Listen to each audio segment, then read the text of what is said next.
Most of the textiles in this series are great travellers. For millennia, cloth has been an efficient migrant, wandering the world by sea and land to tantalise and interest human beings ever in search of the new, the different, the colourful and the beautiful. But every now and again we come across a cloth that doesn't do that. Instead, it settles in one place and puts down strong roots, becoming part of that region's identity and culture. People develop great pride in it and see it as part of their heritage. This episode is about one of those textiles. The quilt that I have chosen to talk about today is a beautiful ivory coloured sateen whole cloth quilt. So this is a single piece of fabric with a slight sort of sheen to it, a cotton fabric, and it has been quilted all over quite tightly, so close together to make a sort of undulating pattern. And it's been quilted in such a way that there is a large kind of roundel pattern in the middle, which almost looks like a flower, full of sinuous curves and swirls and flowers. That then sits in the centre of the quilt, and then around the outside is a large swagged border, so more floral motifs, large swags of feathers and swirls and scallop shells. So this is something of great beauty, very glamorous, but also very subtle. It is made of a single piece of white or cream fabric. All of the pattern, all of the interest comes from the texture that is created by the quilting stitch, and the quilting stitch is just a running stitch. There is nothing clever or complicated about creating the quilting stitch. It just allows you to create these areas of light and shade, which then in the correct light produces a quilt of great kind of glamour and complexity to look at. Deborah Maguire is a researcher and an incredibly skilled stitcher of whole cloth quilts. And this is the third series of Haptic and Hugh's Tales of Textiles, which is called The Chatter of Cloth. My name is Jo Andrews, and I'm a hand weaver interested in how textiles speak to us and the impact they have on our lives. In each episode, we start with a different textile and unravel its story. This time we begin with a cloth that has become associated with a deeply rural area of northern England, a district that spreads from North Yorkshire up to the Scottish borders, which is sometimes known by quilters as the North Country Quilting Counties. These are not wealthy areas, in fact quite the opposite. Most of the landscape is rugged moorland that bears the scars of Britain's early adoption of the Industrial Revolution. The quilts that were made here have an integrity and a strength of purpose which reflects the countryside in which they were made. But before we go any further, we need to establish that whole cloth quilts are something quite other than patchwork quilts. Yes, this is a fundamental difference that often gets sort of smoothed over in modern parlance. So we tend to say patchwork and quilting almost as if it's a kind of compound word, but patchwork and quilting are two very different things, and they have their own rich histories that stretch back into the past. A whole cloth is a quilt made of just a single piece of fabric on the top and a single piece of fabric on the bottom and some sort of fluff in between, whereas patchwork, as people will probably be more familiar with, is taking lots of little pieces of fabric and putting those together in a style that then creates a pattern on the top. Patchwork is often also quilted, i.e. it is sewn to a wadding and a backing in order to make a sort of fluffy three-dimensional quilt. But obviously all of those seams stand in the way of really dramatic quilting. It's quite hard to execute that kind of rocking stitch of quilting stitch over lots of seams. And that's the reason, I think, why a lot of people no longer use whole cloth or no longer use hand quilting as a method to finish their quilts, because it has become so intertwined with patchwork, and that is a more difficult way to sort of access the skills of quilting. Whereas in the past, it was a separate sort of method of creating fabrics that really wasn't very often connected with patchwork. That connection, the two things only really came together at the beginning of the 19th century, when people could access lots of cotton fabrics. Whole cloth quilting, where the stitches are the star and not the pattern made by fabric, requires a different approach. First of all, you need a quilting frame, something that looks a bit like a wooden single bed frame. The quilt is lashed to that, and then the quilter uses a specific stitching method to create the pattern. And anybody who is a hand quilter will know that the method of hand quilting is something that's very kind of rhythmic. It's a muscle memory that is a sort of rhythm. The needle is held and rocked, and is hard to learn, but not complicated, if you see what I mean. It's a kind of skill that rewards perseverance. Heather Audin is the curator of the Quilters Guild Museum collection in Britain. There are more than 900 pieces in this collection. She's interested particularly in the social history of costume and textiles, and says that whole cloth quilts have a very different appeal from patchwork. Whole cloth quilts are amazing. Sometimes they're a bit niche, so people don't always take to them if they're very into printed fabrics or they're into patchwork designs. But actually, I think once you start to look very carefully at whole cloth quilts and you realise all the hand quilted detail and the skill of the draftsmanship in creating these beautiful patterns, sometimes you realise just how amazing they are and how skilled the people are that must have been making them. So they do have a very different appeal to patchwork. People find them hard to get into, but they have beautiful designs, beautiful motifs. And once you realise that the whole design that you're seeing when you look at a whole cloth quilt is just purely created from running stitches which have gone through the 3 layers. There's no cutting up, there's no adding bits on and applique, there's no embroidery embellishment. All the design and the beauty of the textured relief that you're seeing is just created by a running stitch, and a very well designed and thought out running stitch. I think you gain like an extra level of appreciation for what whole cloth quilts really are. Quilting itself is an old and venerable craft, one that sits much more within what we think of as the tradition of embroidery, as Deborah explains. The history of quilting goes back before history. So textiles are fragile and they decay. We have to look beyond examples of quilts into literature that references quilts. The terminology was very rich, the spelling was very rich, so you're often looking for very kind of interesting ways that a quilt can be spelt with a CW or, all sorts of different sort of ways. And they also had lots of different words that described quilts. They were called coverlets or coverlids. They were often referred to in lots of different ways. But we know that quilts existed, so some of the earliest references to quilts describe whole cloth quilts. So we can go back into 1590s. So Edmund Spenser wrote the lyrical poem Fairy Queen. He wrote that poem for Queen Elizabeth I. And in that poem, he references a quilt, and he describes this quilt as being light purple silk, woven upon with silver, quilted upon satin milky white. I mean, that's a very glamorous quilt that all of us could aspire to sleep under. And we know that in that period, so through the Tudor period, these very sort of glamorous sounding, very expensive quilts were part of the normal inventory of elite houses. We know that Henry VIII had a vast number of quilts in his inventory. They are mentioned in the inventories when he passes on quilts to his many wives. Robert Dudley, the Earl of Leicester, has a particularly kind of evocative description of a quilt in one of the inventories of his house, or rather castle.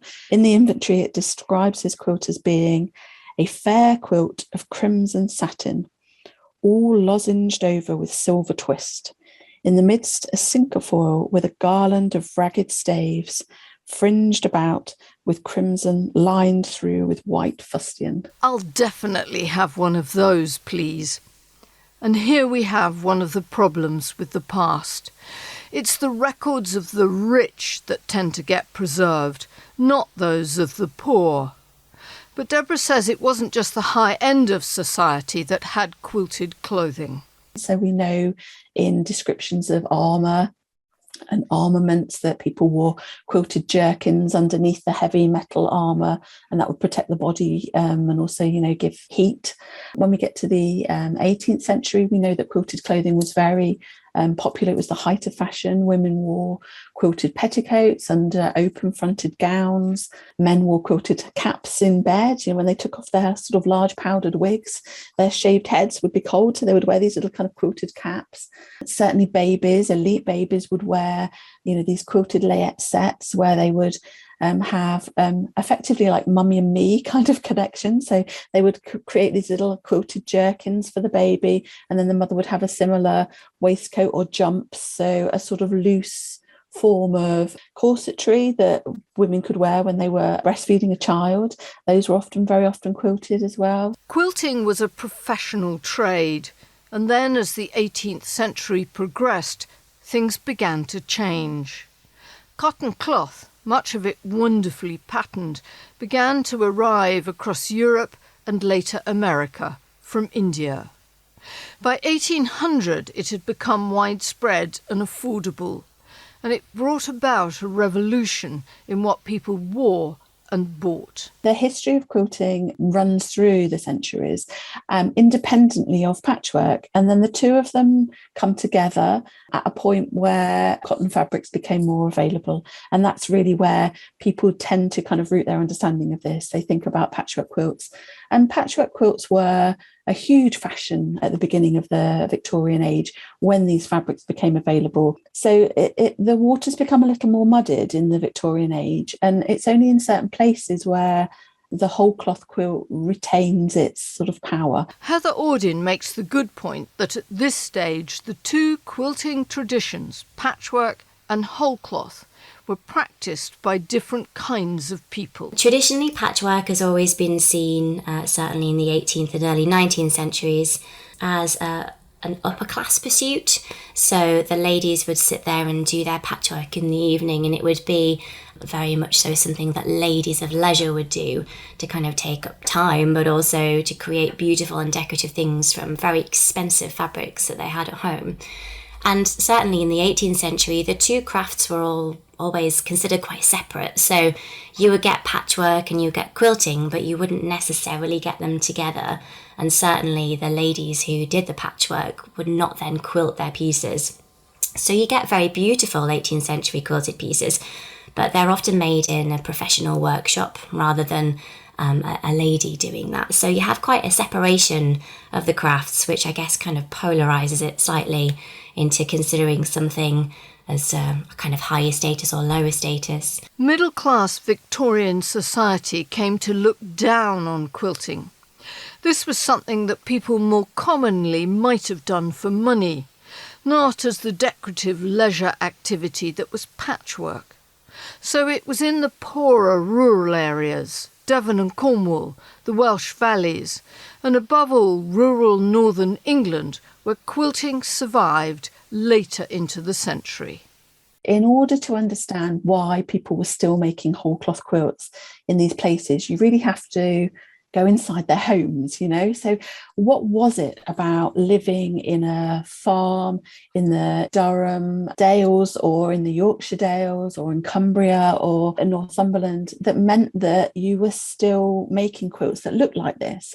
Because obviously at first glance, there's a slight dichotomy there, isn't there? These were places where rural poverty was significant. People were farmers, they were lead smelters, they were miners. They were doing jobs that ostensibly were not the sorts of jobs that meant that you were living in a pristine home where this beautiful kind of silken item would be part of your fashionable display. But the quilt became something different. It became an element of regional identity. It became about saying, I am from this place, I am from this family, or even this valley. because the patterns that were being used, so at the beginning of the 19th century, they were always based on what were around people. So we see lots of whole cloth quilts down in Devon and Cornwall with sort of beautiful flowing floral, motifs. In Wales, you see some of the kind of Celtic influenced shapes and swirls and sort of patterns. Quilting was not a discipline that existed outside of people's everyday lives. You see the same kinds of patterns on things like carved butter pats as you see on quilts, on carved stonework and woodwork. These were effectively patterns that were being taken from everyday life. Deborah Maguire believes that these whole cloth quilts tell us a good deal about ordinary people's lives, their culture and their identity. I mean, I feel like the whole cloth quilt is very much underappreciated for its power of telling working class histories, because I think we tend to look at a whole cloth quilt and we think of it as being something very kind of sumptuous and about kind of domesticity that we're not quite so comfortable with today.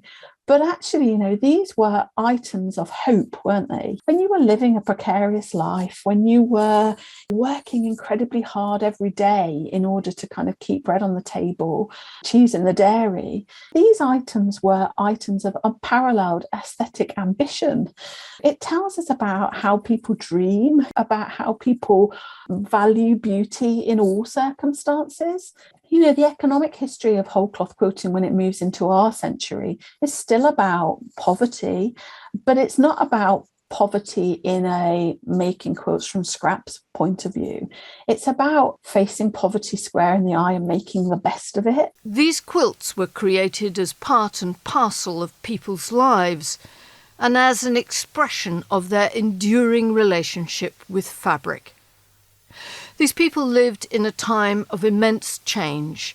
They had one foot in the rural past and the other in an industrial future. One way in which they dealt with these changes was through an assertion of identity in the patterns they created on very simple cloth. It was something that belonged to them and which they had control over, reminding me very much of the belief that things make us as much as we make them. They were not necessarily something that you talked about separate to your everyday life, and so they pass under the radar of history in the same way that we don't talk about how we clean the floor or how we did some weeding. They were a part of people's everyday lives, and therefore they were in plain sight but uncommented upon. And that's part of the challenge today, is reigniting or repopulating the stories, thinking about that kitchen in a North Country farm, with its large blacked range. Cast iron ranges were also cast with beautiful patterns. Some of those patterns are the same as patterns that we see in quilts. In busy houses with quilt frames that were on the same kind of dolly made that you would dry your laundry on, that could be taken on a pulley up to the ceiling. Quilt frames were placed on those so they could be moved out of the way when went on around it. These women were quilting by candlelight, by reed light. And it's the contrast between the quilts and the difficult, hard toil of a subsistence life that Deborah finds interesting. This very human trait of seeking something beautiful, even though you might be surrounded by poverty and industry. These North Country quilts have the ability to help make houses into homes, give comfort, and provide pleasure for the eyes and solace for the hands. The reason that this is so important, that it gives us this context of how it was made, is to think about these shimmering whole cloth quilts in that environment. They're killing the swine, they're salting the pig, and the women are working on this beautiful, artistic, whole cloth shimmering white satin quilt. The juxtaposition is so interesting. This was not really about the idea of a fashionable home. It was much more tied up in the idea of having a home that was representative of your efforts and your work. It was about people taking a pride in their living conditions, and also their identity being tied up in the idea of hard work, graft. A whole cloth quilt was something that very perfectly matched, measured out the extent of your labor. Every one of those stitches is there for people to see. It was about, I have made an effort in order to make an item of beauty that enhances my workaday life. And that's where their magic is, I think.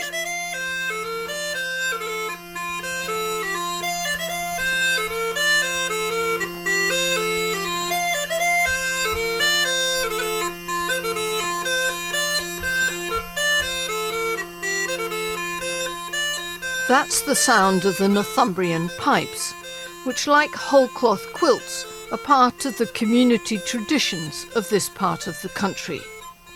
People came together to play the pipes, just as local women came together to work on wholecloth quilts.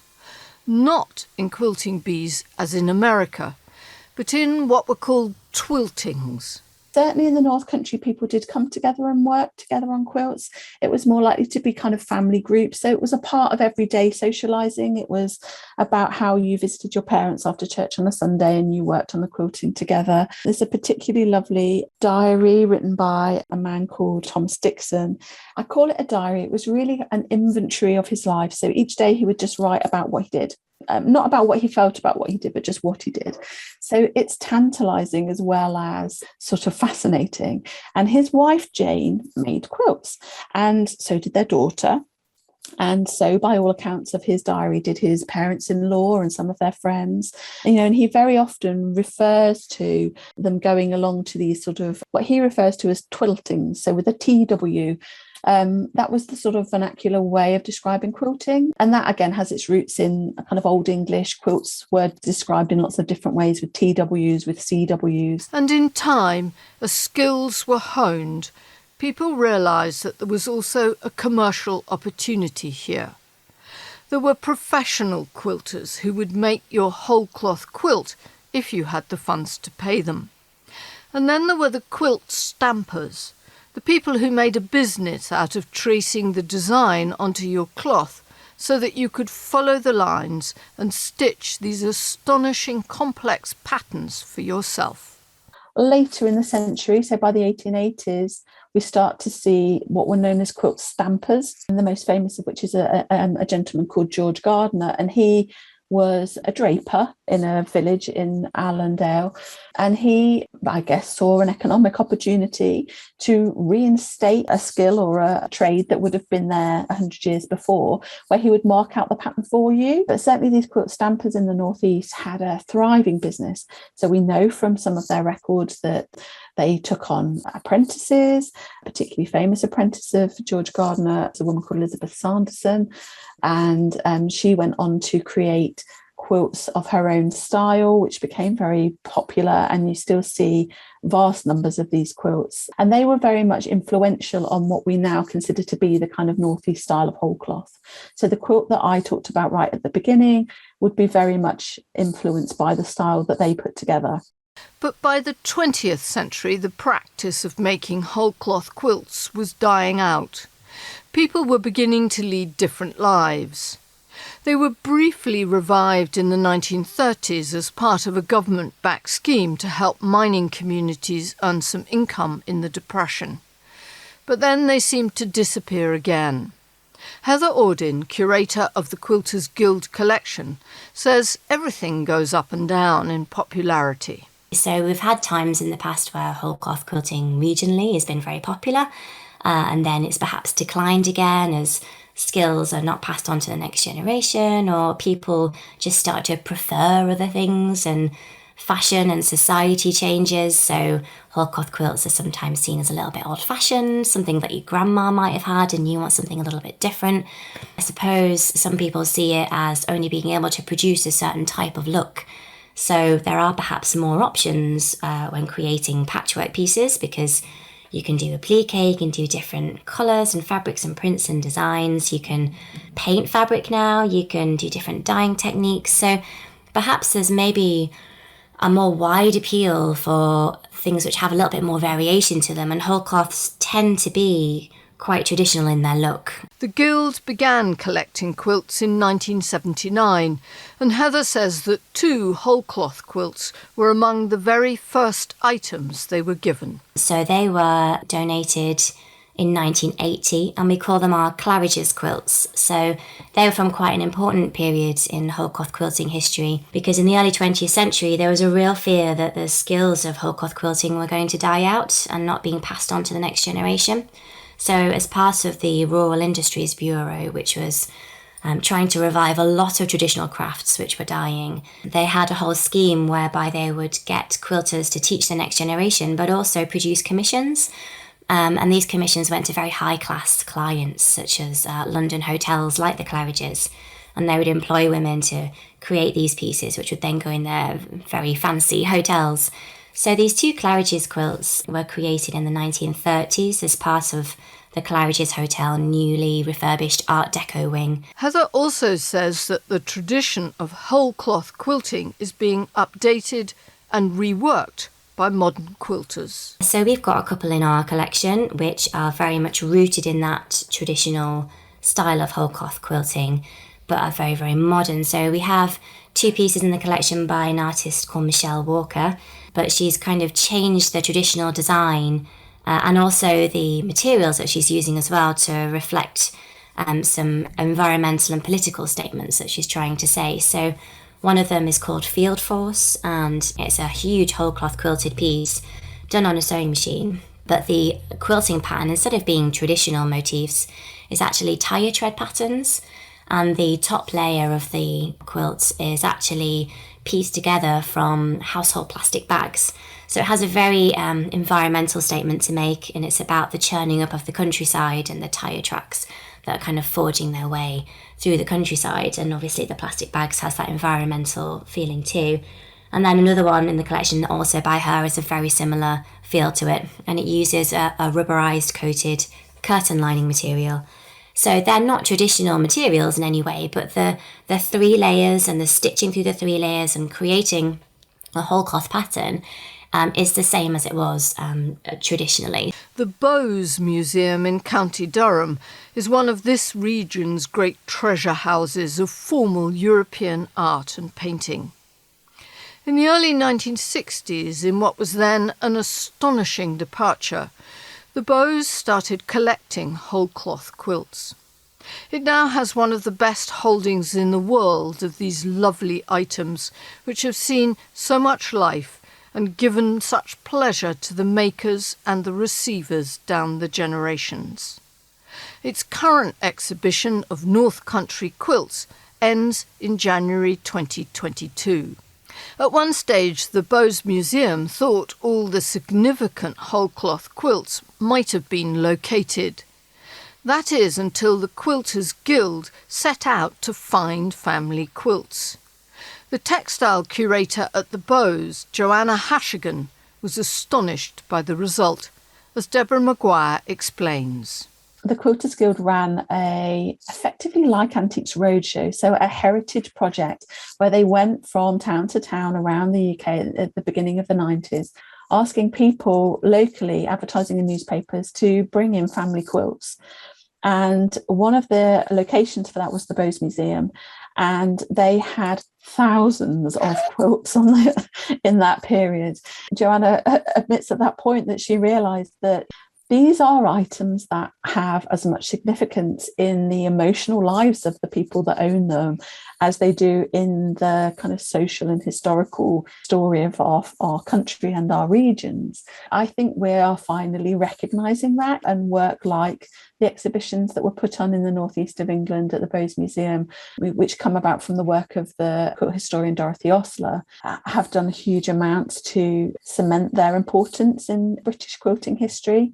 Yet still many people don't know a lot about these histories. Which brings us back to the quilt that Deborah chose to start this episode with. It has a very special history, as it represents a stepping stone between the quilters of the past and today's quilters. It isn't an old quilt. It was made just over 20 years ago by 2 women who worked on it in public at the Bowes Museum as part of a landmark exhibition there. Evelyn Jones and Elsie Gibson. In the year 2000, when they made this quilt, they were older ladies. They had trained in the 1930s in the skill of quilting. And that came about due to a scheme called the Rural Industries Bureau. And this was a way between the wars of economically stimulating the regions. So these workshops were set up in places where quilting was still traditional, where people were still had those skills. And these two ladies worked in that workshop in 1930. So they were trained by women who themselves were elderly at that time, who had been working in this vernacular tradition in the Victorian times. So they are effectively a link in the chain of the passing on of a skill, the practice of making these quilts. Amazingly, the information about the exhibition talks about how they hadn't done any quilting for maybe 60 years in between, but they fell straight back into this. The fact that these women were able to bring that back, they introduced a whole new generation of quilters at that time, and there are still whole cloth quilters today. The quilt they made 20 years ago was a new version of a classic North Country whole cloth quilt. There's another variety of this design in the Bowes Museum, which was made by two sisters in Allendale, both called Miss Barron, in the early 20th century. The final stepping stone in this series is represented by a modern quilt, inspired by the work of the Barron sisters, but interpreted in a different way to celebrate the shapes of the unique patterns of these quilts. It was made by Deborah herself in tribute to the quilters who have gone before her. This was about resourcefulness. It was about people making beauty out of what they had, but in ways that weren't about lack. They were about bounty, creative bounty, luxury, beauty. And I think in that, the vernacular story of the Northeast. It's a very powerful story today in a world where we talk about levelling up and regional identity, but that we're so aware that we're in a global economy. The story of patchwork and of quilting are global stories. I mean, the sorts of stories that you tell all the time on your beautiful podcast about flows of labour, about fabrics moving around the globe, but they're essentially about people living in a locality and relying on their neighbours and making things that reflected their own individual identity. That's a really powerful story today, as it was in the past, I think.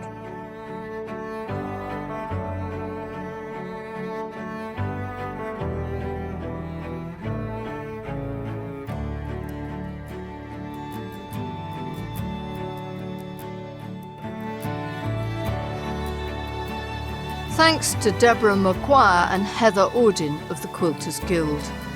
If you would like to find out more about them or about these quilts, you can find resources and links at www.hapticandhue.com/series-3. Thanks too to Francis Wood for his lovely rendition on the Northumbrian pipes of the tune Because He Was a Bonny Lad, and to Bill Taylor of the Larkrise Partnership, who edited and produced this episode. And lastly, to all those listeners who helped make this third series possible by supporting it via the Buy Me a Coffee button on our website. Next time we'll be on the trail of a cloth that's having a real moment in fashion.